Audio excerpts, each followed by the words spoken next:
Carlos Arredondo Cibaja nos habla sobre el proceso de selección que debe ser evaluado y criticado para el Consejo de Participación Ciudadana que hoy concluye. Carlos, un gusto saludarte. Muy buenos días. Muy buenos días, Juan, Marcela, auditorio. En efecto, el proceso de selección de la nueva integrante del Consejo de Participación Ciudadana del Sistema Anticorrupción de Coahuila, que inició formalmente el 15 de agosto pasado con la expedición de la convocatoria respectiva, concluirá el día de hoy para efectos prácticos. Durante un mes se permitió la remisión de expedientes a quienes desearan ocupar el lugar que dejará vacante mañana viernes el aún consejero y presidente del órgano coordinador del Sistema Anticorrupción, José Manuel Gil Navarro. La convocatoria, como se ha comentado en forma reiterada, fue abierta exclusivamente a representantes del género femenino. A la conclusión del proceso de recepción de expedientes, desde ese momento se han desahogado las tres actividades relevantes que encaminan la decisión final. La primera de ellas fue la revisión de los documentos remitidos por cada candidata para verificar el cumplimiento de los requisitos legales. La segunda fue la realización de la entrevista individual a cada una de ellas con el objeto de conocer mejor su trayectoria y su personalidad. Y finalmente, el encuentro con la sociedad civil para escuchar sus opiniones y observaciones respecto de los perfiles que se han postulado. Este proceso ha implicado en lo fundamental ir reduciendo el número de 22 aspirantes iniciales a solo 4, sobre cuyos perfiles se deliberará en forma pública hoy por la noche y se tomará la decisión de quién ocupará el asiento vacante en el CPC por los próximos 5 años. Como lo hemos comentado en múltiples ocasiones, este es un proceso que se desarrolla en un ambiente de justificada desconfianza, porque nuestra historia, reciente y no tan reciente, no da como para pensar que decisiones así puedan tomarse en un marco de objetividad. Algunas cosas, sin embargo, valdría la pena destacar respecto de la forma en la cual se ha llevado a cabo el procedimiento. En primer lugar, y personalmente creo que es el aspecto más valioso en esta ocasión, por primera vez se ha introducido la perspectiva de género de manera categórica y no incidental en el proceso de designación. Esto implica haber generado una política pública que se hace cargo, sobre todo, de los compromisos internacionales del Estado mexicano en materia de eliminación de fuentes de discriminación hacia la mujer. En segundo lugar, debe mencionarse el proceso de diálogo que se dio con las organizaciones de la sociedad civil para revisar la metodología con la cual se realiza la evaluación de los expedientes y de las entrevistas a las candidatas. Este diálogo, cuyos resultados pueden y deben mejorar en el futuro, permitió acercar las posiciones de la comisión y de los ciudadanos que demandan justamente mayor transparencia y objetividad. Un tercer elemento a destacar es el altísimo perfil académico de las 22 aspirantes inscritas en este proceso. Este aspecto en particular debe valorarse en el futuro para ir desechando ya de una buena vez de nuestro vocabulario expresiones como las que suelen escucharse en el sentido de a ver si encontramos perfiles. Finalmente, y derivado del diálogo con las organizaciones civiles, se eliminó la fase de deliberación privada que constituía una preocupación para quienes observan desde la trinchera ciudadana el proceso, a fin de trasladar la única deliberación del procedimiento a la sesión pública de esta tarde.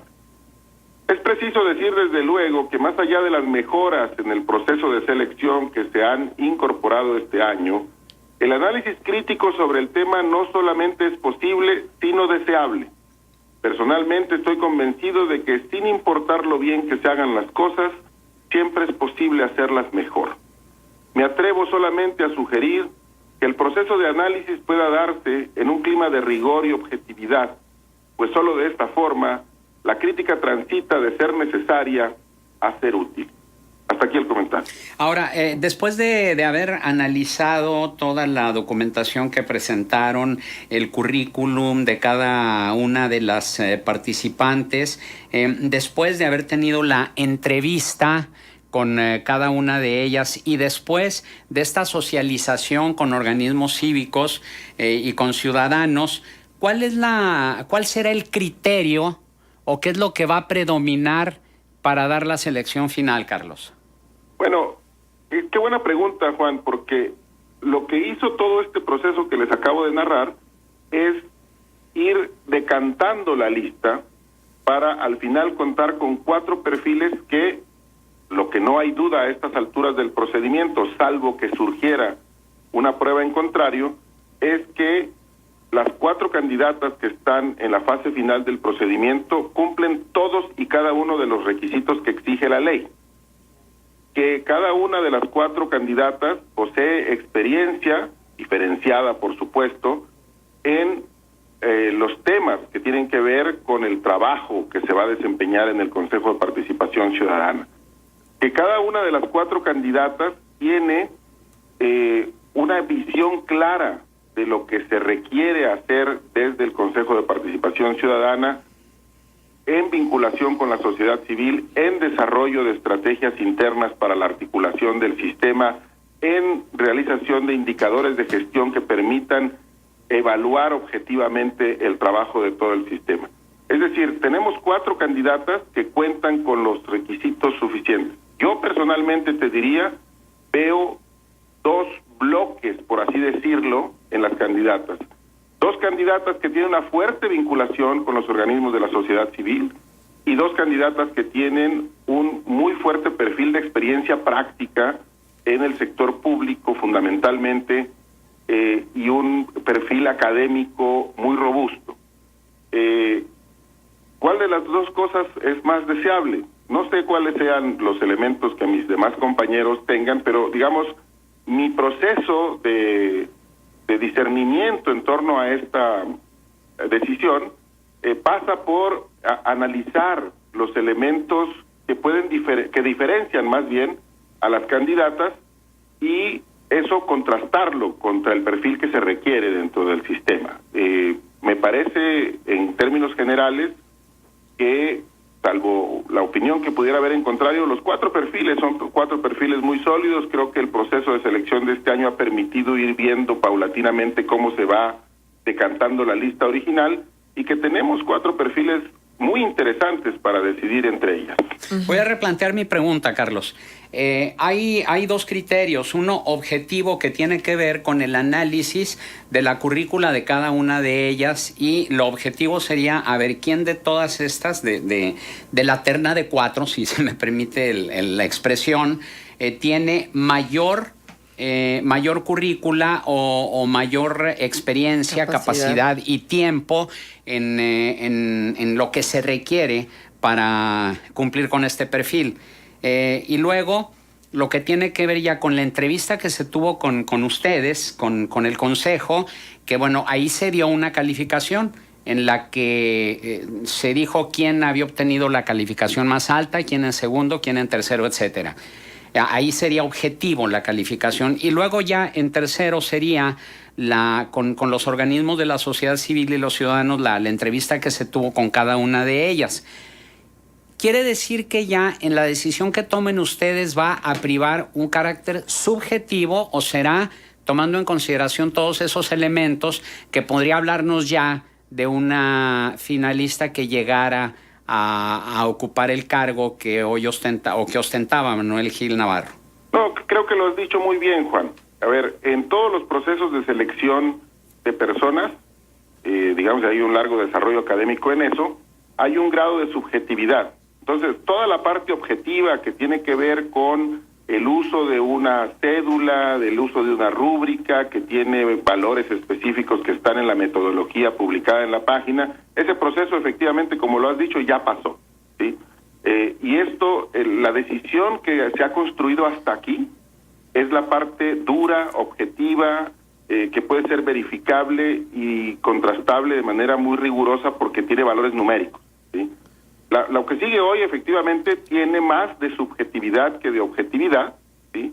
Porque aquí ya se trata de valorar cosas que no se pueden poner en una fórmula, ¿sí? ¿Qué es más importante? ¿Tener una fuerte vinculación con los organismos de la sociedad civil o tener un currículum académico muy sólido, o tener mucha experiencia práctica. Y esas cosas, digamos, tú tendrás una opinión, pero yo podré tener otra, Marcela tendrá otra, los quienes nos escuchan la historia podrán tener otra, y ninguna está equivocada necesariamente. Y ese es el chiste luego de los órganos colegiados. Allí, pues cada uno de nosotros tendrá que privilegiar, ¿sí?, con un grado de subjetividad, por supuesto, y eso hay que decirlo de manera explícita, con un grado de subjetividad, cuáles son las cosas que le parece que deben ser ponderadas más o menos. Pero por lo que tú dices, cabe el riesgo de que el criterio de subjetividad vaya a echar por tierra todos los criterios de objetividad que ya se hicieron. En este caso, cabría preguntar entonces para qué se hicieron los otros 3 ejercicios y a final de cuentas va a privar el criterio subjetivo de quien decida si es académica o si es allegada a organismos de la sociedad civil. No creo que sea así.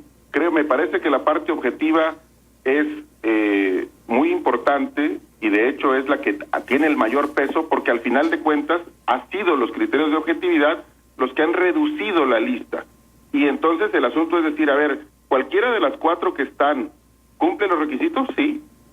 Es decir, en este sentido, estar en igualdad de condiciones por el cumplimiento de los requisitos legales que tienen que ver no solamente con tener un título, con tener una cierta edad, sino también de tener experiencia probada, de tener en su haber cosas concretas que han realizado en los temas relacionados con el cargo, ¿sí? Y en ese sentido, digamos, pues los 4 perfiles cumplen, y cumplen a cabalidad, ¿sí? Sí. Y esa parte objetiva es la que hemos hecho hasta ahora. Entonces, el asunto es, hay una posición que yo creo que habrá que discutirla, ¿sí?, de decir, bueno, pues con las calificaciones quedémonos, y solo con las calificaciones de las cédulas decidamos. Ese no es el modelo que vamos a usar ahora, porque eso no fue lo que se ha construido. Eso se puede discutir y yo creo que habrá que discutirlo con posterioridad a la decisión. Oye, Carlos, buenos días. Te saluda Marcela Pámenes. Además, la subjetividad se alimentó de la objetividad. Pues yo esperaría que sí, ¿no? Además, la parte subjetiva tiene que ver efectivamente, como bien lo dices, de criterios objetivos. ¿Cuáles son esos criterios objetivos? Experiencia, vinculación con los organismos de la sociedad civil, integridad personal, que efectivamente las personas tengan una trayectoria que las presenta como ciudadanas honorables, ¿sí?